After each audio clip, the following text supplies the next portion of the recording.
termasuk mengenai agama Nasrani masuk ke Indonesia melalui proses kolonialisasi.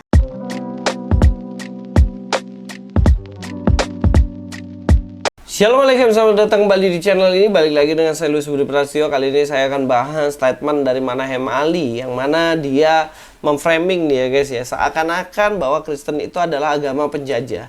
Karena kata Kristen itu sendiri kan berasal dari Belanda gitu ya. Jadi karena Kristen Belanda, maka itu berasal dari penjajah. Dan dia berusaha untuk membedakan antara Kristen dan Nasrani ya kan.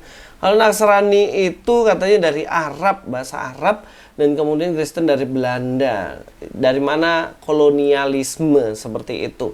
Dan kita coba akan luruskan, jangan sampai ini orang-orang yang malas baca ini kemudian mereka berpikir berarti ini Kristen nih agama penjajah nih ya, seperti itu ya. Nggak bisa, kita nggak bisa melihat itu seperti itu. Makanya kita penting sekali untuk hari ini kita coba akan luruskan. Coba kita dengar saja dulu videonya dari Manahem Ali seperti ini. Mungkin panjenengan bertanya, apa bedanya Nasrani dengan Kristen? Ya kan? Apa bedanya? Kalau di dalam Quran itu hanya disebut Nasrani saja. Tidak ada istilah Kristen. Tidak ada istilah Kristen. Yang ada istilah Nasrani. Lalu kenapa kok bisa muncul istilah Kristen? Dari mana itu? Nah, begini. Ini harus bicara mengenai bahasa. Kalau bicara bahasa paham ya? Bahasa. Kalau istilah Nasrani itu bahasa Quran, bahasa Arab. Kalau istilah bahasa Suryani menyebut Nasrani itu bukan Nasrani, tapi menyebutnya Nasuraya atau Nasuraya, ya, Nasuraya. Arabnya menjadi Nasrani. Sementara dalam bahasa Yunani menyebutnya Kristianoi, orang-orang Kristen. Dari istilah Kristianoi itu muncul kata Kristen. Nah, kita menyebut Kristen dalam bahasa Indonesia itu ketularan bahasa Belanda. Karena bahasa Belanda menyebut orang Kristen itu Kristen. Jadi istilah Kristen itu dari bahasa Belanda. Sama seperti istilah bahasa Belanda yang lain itu apa? Macam-macam yang kita ketularan bahasa Belanda kan? Apa contohnya? Apa contoh yang lain? Spur. Spur. Tahu spur? Sepur. Apa itu? Nah, itu bahasa Belanda. Kita orang Jawa kenal itu dari bahasa Belanda. Spur. Atret. Itu bahasa Belanda. Jadi banyak yang kita ucapkan itu pengaruh dari bahasa Belanda, dan itu masuk melalui proses kolonialisasi, termasuk mengenai agama Nasrani masuk ke Indonesia melalui proses kolonialisasi. Jadi istilah Kristen itu dari bahasa Belanda, asalnya dari bahasa Yunani Kristianoi, artinya orang Kristen. Sementara dalam bahasa Suryani menyebut Nasuraya, bahasa Quran menyebut Nasrani. Nah, kalau saya lihat di sini kan dalam bahasa Yunani kan pakai bahasa Yunani Kristianos. Apa sih Kristianos? Kristianos itu kan sebenarnya adalah pengikut Kristus. Kenapa pakai kata Kristus? Kenapa nggak pakai kata Nazaret? Nah, Nazaret sendiri kan sebenarnya maknanya apa sih? Hanya kota di mana Yesus besar kan, hidup di situ. Tapi kalau Kristus itu adalah orang yang diurapi, yang dipilih untuk menyelamatkan manusia, Mesias. Jadi sebenarnya lebih tepat memang kalau pakai kata Kristen. Tapi bukan berarti Kristen itu berasal dari bahasa Belanda. Bukan berarti seperti itu. Kalau dalam bahasa Belanda sendirian, Kristen tidak pakai K, tidak pakai Kristen, tapi pakai Christen. Ya sebenarnya kan sudah berbeda juga. Apa bedanya dengan Kristianos? Iya kan? Itu kan cuman bedaan kata nous. Karena kan itu sebenarnya kalau orang Yunani biasa pakai kata-kata seperti itu. Nah, teman-teman, dalam bahasa Arab sendiri itu seringkali dipakai justru pakai kata Masihi untuk menyebut orang Kristen. Jadi Kristen atau di situ sebut sebagai untuk laki-laki itu namanya Masihi. Tapi kalau untuk perempuan itu Masihiyah begitu. Dan juga untuk orang-orang Kristen yang banyak gitu ya, itu yang jamak itu pakai Masihiyun. Nah, teman-teman, kekristenan itu memakai kata Al-Masihiyah. Jadi sebenarnya lebih memakai kata Masehi sebenarnya. Masihi kalau dalam bahasa Arabnya. Tapi kenapa kok ada kata Nasrani tadi gitu. Nah, itu hanya ada di dokumen-dokumen masa lalu seperti Quran dan mungkin ya beberapa hadis gitu kan. Dan itu pakai kata Nasrani. Tapi kalau dalam kekristenan modern di Arab sendiri memakai kata Masihi begitu. Nah, Masihi memang sebenarnya lebih tepat untuk menyebut orang Kristen karena pengikut Yesus Kristus ya. Nah, teman-teman, Kristen juga itu kalau teman-teman lihat framingnya tadi dari Manahem Ali seakan-akan itu adalah dari Belanda dan itu penjajah. Teman-teman, Kristen itu sebenarnya tidak berasal dari Belanda. Jadi buat teman-teman yang salah paham, saudara-saudaraku Muslim yang salah paham, ini saya coba luruskan ya. Kristen itu tidak berasal dari Belanda. Kristen itu ya berasal dari Yudea, berasal dari sekarang ini kita sebut sebagai Israel, karena itu dari bangsa Israel sana begitu. Jadi bukan berasal dari Belanda. Dan Kristen sudah ada dari abad pertama ketika Yesus ada. Dan sedangkan Belanda sendiri kan baru ada ya sekitar abad ke-15 ya, itu baru memiliki kekuatan kolonial yang ada di situ bahkan di abad yang ke-7. Jadi mustahil ya agama Kristen itu lebih tua 1500 tahun tapi disebut bahwa Kristen ini berasal dari Belanda. Dan ini nggak bisa. Dan ini bisa mengatakan bahwa ini adalah kesalahan. Bahkan di Indonesia sendiri itu Kristen hadir di Nusantara itu bahkan sebelum Belanda. Teman-teman kalau tahu itu Portugis itu sudah ada bahkan sebelum Belanda ada datang ke Indonesia. Itu Portugis bahkan sudah membawa agama Kristen ke Indonesia dalam perdagangannya. Tapi kenapa yang disoroti Belanda ya? Mungkin karena Belanda jajahnya lebih lama ya, lama jajahannya. Tapi kan kita harus tahu bahwa kekristenan itu ada jauh sebelum itu. Dan menurut dokumen sejarah, bahkan ahli sejarah mengatakan kekristenan sudah masuk Nusantara itu bahkan di abad yang ke-7. Nah, kita dengar video dari ahli sejarah ini. Yang ditemukan di situs Bongal itu mewakili masa itu, dari abad ke-4 sampai abad ke-7. Gitu kan, temuan dari Romawi itu. Ada alat-alat medis Romawi, itu banyak sekali. Terus kemudian alat liturgi, ada bandul, gantungan, ada manik-manik. Kemudian ada juga salib. Nah ini yang menarik. Salib Nestorian, yaitu bentuknya apa? Tidak seperti salib yang kita kenal sekarang yang bagian bawah lebih panjang. Dia sama. Ya? Terus ujungnya lebih besar daripada pangkal tengahnya itu. Oh jadi kayak tanda plus. Tanda plus, mirip kayak kalau kita itu tapak darah. Mirip sekali. Tapak gitu darah ya. di candi-candi Majapahit. Nah ini kan mengejutkan bahwa selama ini kita memiliki narasi bahwa Kristen masuk bersama penjajah. Ternyata lebih early lagi. Pada masa-masa awal Sriwijaya, kalau katakanlah temuan itu sudah diidentifikasi ya, kalau lihat dari bentuknya menurut Prof. Iwan itu sekitar dari abad 4 sampai ke-7. Tetapi pastinya di situ ditemukan juga kapal-kapal dan ijuk, yang kemudian dari ijuk ini dicek karbon jatuhnya di abad 7. Oh. Berarti ini lebih early lagi, itu masa awal Sriwijaya. Masa yang sama dengan Ratu Sima berkuasa. Ingat ya, masa-masa itu.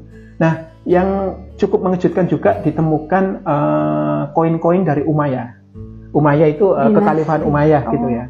Koin-koin ini bertuliskan lafaz misalkan la ilaha illallah gitu kan. Terus kemudian ada surat Al-Ikhlas gitu dituliskan di situ di koin-koin di bagian belakang gitu. Dan ada satu koin mata uang yang benar-benar menjelaskan bahwa koin ini dicetak pada tahun sekian. Tahun ini kalau dikonversi kan Hijriah. Kalau dikonversi menjadi abad 7. Nah, ini kan menarik bahwa di abad 7, di situs Bongal, ada sebuah kota yang kosmopolitan. Ada agama-agama Abramaik, ada Kristen Nestorian, ada Islam, kemudian ada Hindu-Buddha, ya kan? Semua di bawah lindungan Sriwijaya. Nah, di situ kemudian ada jawaban Prof. Ikhwan yang cukup menarik untuk kita soroti ya, yaitu apa? Menurut beliau, kemungkinan yang masuk ke situs Bongal, yang dari sisi Islam, itu baru pada tahap perdagangan, belum agamanya. Karena apa? Yang ditemukan itu adalah artefak-artefak yang berkaitan dengan ekonomi, perdagangan transaksi. Yang pasti transaksi. Jadi para pedagang mungkin ya. Tetapi yang agamanya masuk itu adalah dari sisi Kristen. Kenapa? Karena artefak yang ditemukan itu alat-alat liturgi, alat untuk upacara. Betul, alat untuk upacara. Nah ini cukup menarik. Kenapa? Karena sekali lagi ini kan istilahnya kayak mengubah pandangan kita tentang masuknya agama Kristen. Dari statementnya udah jelas ya bahwa Kristen bahkan itu ada di Indonesia Nusantara ini agamanya bahkan sebelum Islam. Kristen bahkan ada semuanya juga ya peninggalannya itu dalam artefak-artefak dan lain-lain itu dalam hal liturgi. Liturgi yang artinya dipakai untuk ibadah, tapi Islam itu ada masuk di Indonesia Arab itu masuk di Indonesia, bahkan itu hanya dalam sistem ekonomi. Karena peninggalan-peninggalan yang ada berhubungan dengan ekonomi. Jadi ini kita harus clearkan bahwa sebenarnya Kristen ada itu jauh sebelum Belanda itu sudah ada di Indonesia. Nah, dan juga ada anggapan bahwa karena Belanda datang ke Indonesia untuk menjajah, berarti ini Kristen agama penjajah. Tapi kalau kita lihat ya, misionaris itu sebenarnya hanya nebeng kapal saja. Nah, sama dengan Portugis yang berdagang, ya misionaris nebeng ke situ. Dan juga nebeng ini, karena zaman itu kan belum ada pesawat, belum ada kapal yang mana kapal transportasi pulang pergi dari Indonesia kemana seperti itu, enggak. Dan mereka hanya nebeng nih para misionaris. Ya mungkin kemudian nebengnya mereka disalahartikan. Oh, ini berarti orang Belanda jajah Indonesia ini untuk menyebarkan agama Kristen. Tidak. Jadi mereka itu memiliki agenda yang berbeda. Belanda datang untuk menjajah, tetapi misionaris datang untuk namanya penginjilan atau menyebarkan Injil. Seperti itu. Ini mereka nebeng aja, guys. Nah, penyebaran agama juga itu sebenarnya tidak sama dengan penjajah. Jadi penyebaran agama Kristen bukan berarti Kristen itu penjajah. Kalau seperti itu, karena dibawa Belanda maka agama Kristen adalah agama penjajah. Ini namanya genetic fallacy, teman-teman. Apa itu genetic fallacy? Genetic fallacy adalah kesalahan berpikir atau menentukan benar salah sesuatu berdasarkan asal usulnya. Jadi karena berasal dari penjajah Belanda sana maka itu salah agamanya, bukan berdasarkan ajarannya. Ini keliru ya. Nah, sekarang sebagai contoh ya, angka-angka dari bahasa Indonesia ini yang memakai bahasa Arab bukan berarti matematika itu asal-usulnya dari Arab.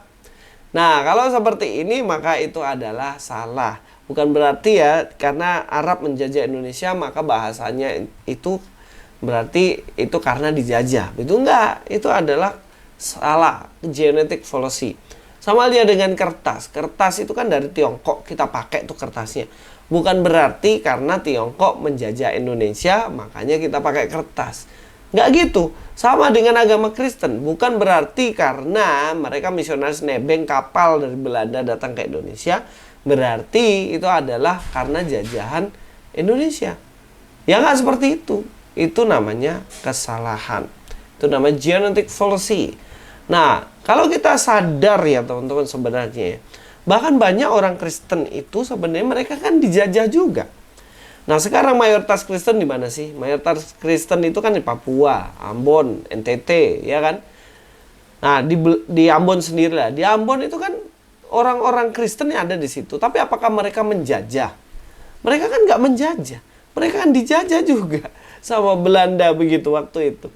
Jadi jangan sampai mindset kita salah berpikir gitu. Ini Kristen agama penjajah. Justru Kristen itu ada untuk membebaskan dari penjajahan sebenarnya.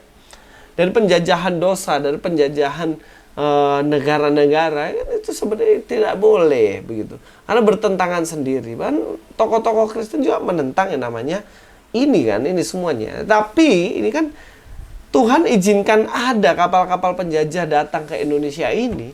Ini kan sebenarnya ada keuntungannya juga, yaitu mereka bisa nebeng gitu.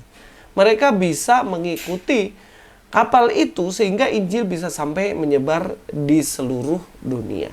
Makanya yang dinilai dari sebuah agama itu ajarannya, bukan siapa pembawanya. Ini penting. Karena kalau kita berpikir bahwa pembawanya siapa dan ini berarti agama salah, kalian salah. Kalian harus menilai ini ajarannya. Ajarannya benar apa enggak? Ya misalnya ya, dikatakan bahwa Kristen itu salah karena Kristen dibawa Belanda. Lah kalian tahu nggak ajaran Kristen di dalam? Dimana di situ jika ada orang menyakitimu kamu harus mengampuni dia. Loh emang ya ajaran itu salah? Kan enggak kan?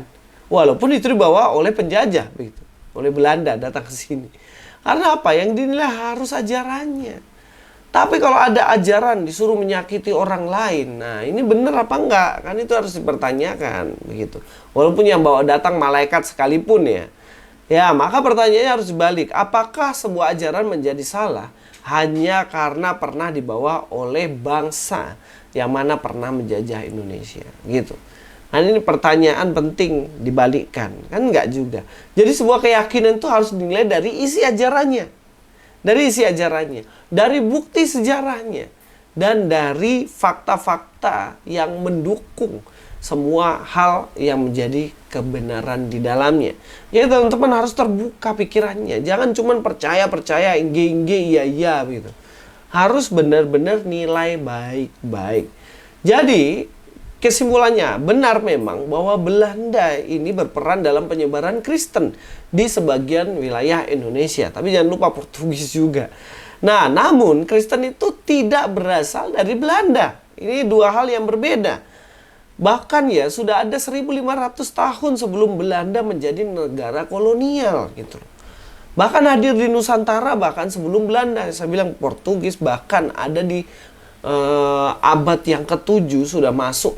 Itu bahkan bukan dari Eropa, tapi dari Timur Tengah sana ya, yang langsung datang sini. Ya, menyebut Kristen sebagai agama penjajah itu mencampur adukan agama dengan kolonialisme.